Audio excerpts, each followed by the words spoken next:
আসসালামু আলাইকুম। সম্প্রতি সময় আমরা দেখছি যে বঙ্গবন্ধু শেখ মুজিবুর রহমানের যে স্ট্যাচুগুলো আছে এগুলোকে ভেঙে ফেলা হচ্ছে।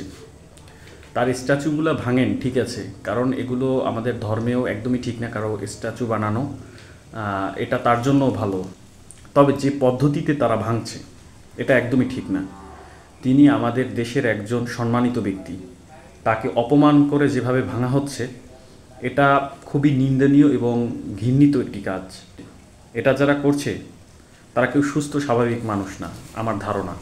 কোনো সুস্থ স্বাভাবিক মানুষ বঙ্গবন্ধু শেখ মুজিবুর রহমানকে জুতার মালা দিয়ে তারপর প্রস্রাব করে এভাবে অপমান করতে পারে না।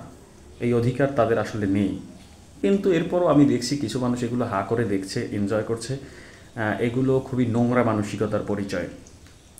আবার আর একটা পয়েন্টে আমি কথা বলি। আমি দেখলাম যে বঙ্গবন্ধু শেখ মুজিবুর রহমানের যেখানে যেখানে ছবি ছিল এগুলো মুছে ফেলা হচ্ছে আপনার। তো এই ছবি মুছে যদি আপনি এখানে যদি ধর্মের লজিক দেন তাহলে আমি অনেক বিষয় মানব না, কারণ এখানে যদি আপনি ধর্মের লজিক দেন যে বঙ্গবন্ধু শেখ মুজিবুর রহমানের ছবি কোথাও রাখবেন না, সামনে তো নির্বাচন আসছে, আপনারা কি নির্বাচনের ছবি ছাড়া আপনার পোস্টার ছাপাবেন? তা তো আমরা দেখব যে আপনারা ছবি ছাড়া পোস্টার ছাপান কিনা। এই লজিক আপনি দিতে পারবেন না। তবে হ্যাঁ, আপনাদের যদি এমন ইচ্ছা থাকে যে বঙ্গবন্ধুর কোনো চিহ্ন বা বঙ্গবন্ধুর ছবি গোটা দেশে আপনারা রাখবেন না, অন্য কারো ছবি থাকবে, বঙ্গবন্ধুর ছবি থাকবে না, তাহলে আপনাদের একটা কথা বলি, বঙ্গবন্ধু যারা বঙ্গবন্ধুকে ভালোবাসে, বঙ্গবন্ধু মানুষের হৃদয়ে রয়েছে, আপনারা তাদের হৃদয়ের ছবি কখনোই মুছতে পারবেন না। যারা বঙ্গবন্ধুকে ভালোবাসে তাদের হৃদয় বঙ্গবন্ধু আজীবন থাকবে।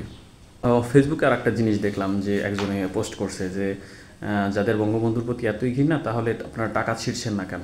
টাকাও তো বঙ্গবন্ধুর ছবি। কথাটা কিন্তু একদমই ঠিক কথা। আপনাদের যদি কারো এত ঘৃণা থাকে বঙ্গবন্ধুর প্রতি তাহলে টাকা ছিঁড়ে ফেলেন, ছিঁড়ে ফেলছেন না কেন? যাই হোক, যে যেটা করছেন ভেবে করুন।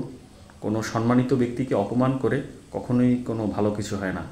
আজকে আপনারা যদি কোনো সম্মানিত ব্যক্তির অপমানকে দেখে সহ্য করে চুপ করে থাকেন, সামনে এদেশে কোনো সম্মানিত ব্যক্তিই সম্মান পাবে না।